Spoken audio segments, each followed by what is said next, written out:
አንድ ቦታ ስትገቢ ወይም ሰዎችን ሰላም ስትይ ካንቺ የሚወጣው ደስ የሚል መዓዛ ሰዎች ስላንቺ ያላቸውን ግምት ሙሉ በሙሉ እንደሚቀይረው ታውቂያለሽ? ብዙዎቻችን ቀኑን ሙሉ አሪፍ ሽታ እንዲኖረን ውድ ሽቶ መግዛት ብቻ በቂ ይመስለናል። ነገር ግን ሽቶ የተቀባሽው ባልተስተካከለ የሰውነት ንጽህና ላይ ከሆነ ሽቶ ከሰውነትሽ ሽታ ጋር ተቀላቅሎ ይበልጡኑ መጥፎ ሽታ ሊፈጥር ይችላል። በራስ መተማመን ካላቸው ሴቶች ጀርባ ትልቅ የጽዳት ምስጢር አለ። ዛሬ ሽቶ ብቻ ሳይሆን ከውስጥ ጀምሮ እስከ ውጭ ድረስ ቀኑን ሙሉ እንደ ትኩስ አበባ እንድትሸቺ የሚያደርጉሽን ማንም የማይነግርሽን እውነተኛና ተግባራዊ ዘዴዎች በዝርዝር እናያለን። የመታጠብ ጥበብ። ቀኑን ሙሉ ቆንጆ ሽታ እንዲኖርሽ መሰረቱ የሚጣለው ገላሽን በምትታጠቢበት ወቅት ነው። ብዙዎቻችን ገላችን የምንታጠበው በደመ ነፍስ ነው። ነገር ግን ደብል ክሊኒዚንግ ወይም ደግሞ 2 ጊዜ መታጠብ ዘዴን መጠቀም አለብሽ። በመጀመሪያ ሽታ የሌለው አንቲባክቴሪያል ሳሙና ተጠቀሚ። ለምን ካልሽኝ የሰውነት ሽታ የሚመጣው ከላባችን ሳይሆን ላባችን ከባክቴሪያ ጋር ሲገናኝ ስለሆነ ነው። ስለዚህ መጀመሪያ ባክቴሪያውን ማጥፋት አለብሽ። ከዛ በኋላ ነው ደስ የሚል ሽታ ያለው ቦዲ ወሽ ወይም ጥሩ መዓዛ ያለው ሳሙና መጠቀም ምትችይው። ገላሽን በምትታጠቢበት ጊዜም በደንብ ትኩረት ሊሰጪባቸው የሚገቡ ቦታዎች አሉ። ለምሳሌ ከጆሮሽ ጀርባ፣ በእግሮችሽ ጣቶች መካከል፣ በብብትሽ ስርና በእንብርትሽ አካባቢ ያሉ ቦታዎች ሽታን በብዛት ይዛሉ። እነዚህ ቦታዎችን በደንብ ካላሸሽ የፈለገውን ያህል ሽቶ ብትረጪ ሽታው አይጠፋም። ሌላው ትልቁ ስህተት ገላን ከታጠቡ በኋላ ሰውነትን በደንብ አለማድረቅ ነው። እርጥበት ባለበት ቦታ ሁሉ ባክቴሪያ ይፈጠራል። ስለዚህ ከመታጠቢያ ቤት ከመውጣትሽ በፊት ሰውነትሽ ሙሉ በሙሉ መድረቁን አረጋግጪ። የሞቱ የቆዳ ህዋሳትን ማስወገድ። እዚህ ጋር ብዙ ሴቶች የሚረሱት አንድ ምስጢር አለ። እሱም የሞቱ የቆዳ ህዋሳትን ማስወገድ ነው። ብዙዎቻችን ሳሙና ተጠቅመን ስለታጠበን ብቻ ቆዳችን የነጻ ይመስለናል። ግን እውነታው ሌላ ነው። ቆዳችን በየ28 ቀኑ ራሱን ያድሳል። በዚህ ምክንያት የሞቱ ህዋሳት ከላይ ይከማቻሉ። እነዚህ ህዋሳት ላብንና ባክቴሪያን አፍነው ስለሚይዙ ሽቶ ቢረጭባቸውም ሽታው አይዘልቅም፣ እንዲሁም መጥፎ ጠረንን ይፈጥራሉ። መፍትሄውም በሳምንት 2 ወይም 3 ጊዜ ፊዚካል ወይም ኬሚካል ኤክስፍሉዌንትን መጠቀም ነው። ለምሳሌ በቤት ውስጥ የሚዘጋጅ የቡና ስክራፕ ማዘጋጀት ትችያለሽ። ይህንንም ለማድረግ ስኳር፣ ቡና፣ የፈሳሽ የገላ ሳሙና፣ ማር እንዲሁም የኮኮናት ቅባት ካልተገኘም የወይራ ቅባት በመጠቀም ማዘጋጀት ትችያለሽ። ወይም ደግሞ ይህን ለመስራት ጊዜ አሊያም አቅርቦት ከሌለሽ ገበያ ላይ ካሉ ስክራፖችን ተጠቀሚ። ይህን ስታደርጊ ቆዳሽ መተንፈስ ይጀምራል። የምትቀቢው የሰውነት ቅባትም ወደ ውስጥ ዘልቆ ስለሚገባ መዓዛሽ ከውስጥ የሚወጣ ይመስላል። የልብስ ንጽህናና የጨርቅ አይነት። አንቺ ብትታጠቢም ልብስሽ ንጹህ ካልሆነ ሽታው አይቀየርም። በተለይ ደግሞ የጨርቅ አይነት በጣም ወሳኝ ነው። እንደ ፖሊስተር ያሉ ሰው ሰራሽ ጨርቆች አየር አያስገቡም። በዚህ ምክንያት ላብን አፍነው በመያዝ መጥፎ ሽታ እንዲፈጠር ያደርጋሉ።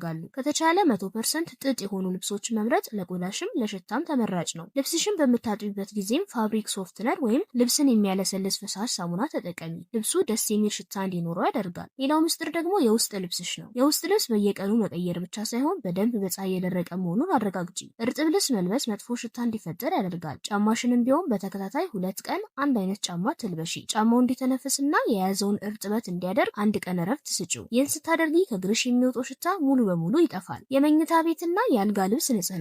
ምናልባት ላታስቢው ትችያለሽ፣ ነገር ግን የአልጋ ልብስሽ ሽታሽ ላይ ተጽዕኖ አለው። በቀን ከ7 እስከ 8 ሰዓት የምናሳልፈው አልጋ ላይ ነው። በምንተኛበት ጊዜም ሰውነታችን ላብና ቅባቶችን ይረጫል። የአልጋ ልብስሽ በተለይ የትራስ ጨርቅሽን በየሳምንቱ የማትቀይሪ ከሆነ ያ የቆየ ሽታ ወደ ቆዳሽና ወደ ፀጉርሽ ይገባል። ሌላው ምስጢር ደግሞ በመኝታ ቤትሽ ውስጥ ኢሴንሻል ኦይል ወይም ጥሩ መዓዛ ያላቸው ሻማዎችን ተጠቀሚ። ልብሶችሽ በሚቀመጡበት ቁም ሳጥን ውስጥ ደግሞ ደረቅ ሳሙና ወይም ጥሩ መዓዛ ያላቸው ቦርሳዎችን አስቀምጪ። በዚህ ጊዜ ልብስሽ ሳይታጠብም ቢሆን ሁሌ እንደ አዲስ ይሸታል። ጠዋት ስትነሺ ደስ የሚልና ትኩስ ስሜት እንዲኖርሽ ንጹህና መዓዛ ያለው አልጋ ላይ መተኛት አለብሽ። የሽቶ አጠቃቀም ሚስጥሮች።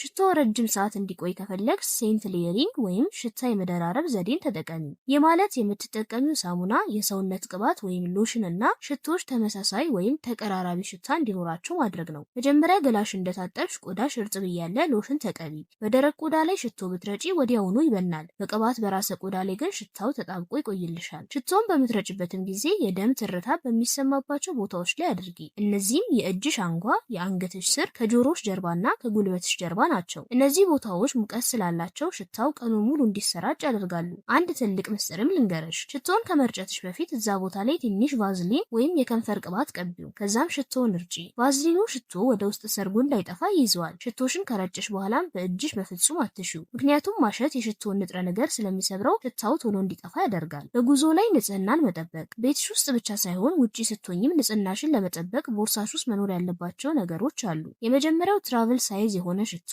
ትንሽ የሰውነት ቅባት ወይም ሎሽን እና የብብት ዲዮዶራንት ናቸው። በተጨማሪም ዋይብስ በቦርሳሽ ውስጥ ብትይዢ ሙቀት በሚሰማሽ ጊዜ ብብትሽን ለማጽዳት ይጠቅምሻል። ይህ በተለይ ስራ ላይ ለምትውሉ ሰዎች ጥሩ አማራጭ ነው። ቀን ላይ ሙቀት ሲበረታ ወይም ብዙ ስትራመጂ ራስሽን ሪፍሬሽ ለማድረግ እነዚህ ነገሮች አስፈላጊ ናቸው። እንዲሁም ሃንድ ሳኒታይዘር እና የሚሸት የእጅ ክሬም መጠቀምሽ ከሰዎች ጋር እጅ ለእጅ ሰላምታ ስትለዋወጪ ልዩ ግምትና ጠረን እንዲኖርሽ ያደርጋል። የአፍና የፀጉር ንጽህና። አብዛኛው ሰው የሚረሳው የሽታ ምንጭ አፍና ፀጉር ነው። ፊት ለፊት ለሚቆም ሰው ከአንቺ የሚወጣው የመጀመሪያው ሽታ የአፍሽ ሽታ ነው። በቀን 2 ጊዜ ጥርስሽን መቦረሽ ብቻ በቂ አይደለም፣ ምላስሽንም በደንብ መቦረሽ አለብሽ። ምክንያቱም 80% የሚሆነው መጥፎ የአፍ ጠረን የሚመጣው ምላስ ላይ ከሚቀመጥ ነጭ ባክ። ከቦረሽም በኋላ በክር ጥርስሽንና ምላስሽን ማጽዳትሽን አትርሺ። ከዚህ በተጨማሪ በቂ ውሃ መጠጣት አፍሽ እንዳይደርቅና ሽታ እንዳይፈጠር ይረዳል። ጠረፋ የተባለውንም ቅመም ማኘክና በሎሚ ውሃ አፍሽን በየቀኑ መግሞጥሞጥ አፍሽ ውስጥ ያሉ ባክቴሪያዎችን በማጥፋት የአፍ ጠረንሽ እንዲለወጥ ይረዳሻል። ወደ ፀጉር ስንመጣ ደግሞ ፀጉር የአካባቢን ሽታ የመሳብ ትልቅ አቅም አለው። ለምሳሌ ምግብ ቤት ከቆየሽ የሽንኩርት ሽታ ፀጉርሽ ላይ ሊቀር ይችላል። ስለዚህ ለፀጉር ተብለው የተሰሩ ሄር ሚስት ወይም ፀጉር ላይ የሚረጩ ሽቶዎችን ተጠቀሚ። መደበኛውን ሽቶ በፍጹም ፀጉርሽ ላይ መርጨት የለብሽም፣ ምክንያቱም አልኮል ስላለው ፀጉርሽን ሊያደርቀው ይችላል። ግን የፀጉር ሽቶዎችን ካላገኘሽ ማበጠሪያሽ ላይ ሽቶ ከረጨሽ በኋላ ፀጉርሽን ማበጠር ትችያለሽ። ይህም ዘዴ ሽቶ ፀጉርሽን ሳይነካው ጠረንሽን እንዲቀይር ያስችለዋል። ፀጉርሽም ደስ የሚል ሽታ ካለው አንገትሽን ስታዞሪ ወይም ስትራመጂ የሚወጣው መዓዛ እጅግ ማራኪ ያደርግሻል። የሴትነት ንጽህና። ሌላው በጣም ጠቃሚው ግን ብዙ ጊዜ የማይወራለት ነጥብ የታች ቤት ንጽህና ነው። እዚህ ጋር ማወቅ ያለብሽ ትልቁ ነገር የታችኛው ቤትሽ ራሱን በራሱ የሚያጸዳ አካል መሆኑን ነው። በጣም ኃይለኛ ሽታ ያላቸው ሳሙናዎችን በዛ አካባቢ መጠቀም የፒኤች መጠንን በማዛባት ይበልጡኑ መጥፎ ሽታና ኢንፌክሽን ሊያመጣ ይችላል። ስለዚህ በንጹህ ውሃ መታጠብ ከበቂ በላይ ነው። ከዚህ በተጨማሪ ግን በቂ ውሃ መጠጣት፣ የጥጥ የውስጥ ልብሶችን መልበስና በወር አበባ ወቅት ፓድ በየ4 ሰዓቱ መቀየር ንጽህናን በሚገባ ለመጠበቅ ወሳኝ ነው። ማንኛውም ያልተለመደ ሽታ ካጋጠመሽ ግን ሕክምና ባለሙያ ማማከር አስፈላጊ መሆኑን አትርሺ። ውድ ጓደኛዬ፣ እነዚህ ሁሉ የጽዳት ሚስጥሮች አንድ ትልቅ ግብ አላቸው። እሱም አንቺ በራስሽ እንድትተማመኚ ማድረግ ነው። ራስሽን ስትንከባከቢ ለራስሽ የምትሰጪ ዋጋ ይጨምራል። ቆንጆ እሸታለሁ ብለሽ ስታስቢ እንቅስቃሴሽ፣ ንግግርሽና ከሰዎች ጋር ያለሽ ግንኙነት ሁሉ በራስ መተማመን ይሞላዋል። ይህ ደግሞ ማንም ሊቀማሽ የማይችለው ውበትሽ ነው። ይህ ቪዲዮም ጠቃሚ ሆኖ ካገኘሽው ለሌሎች ጓደኞችሽ ማካፈልሽን እንዳትረሺ። መልካም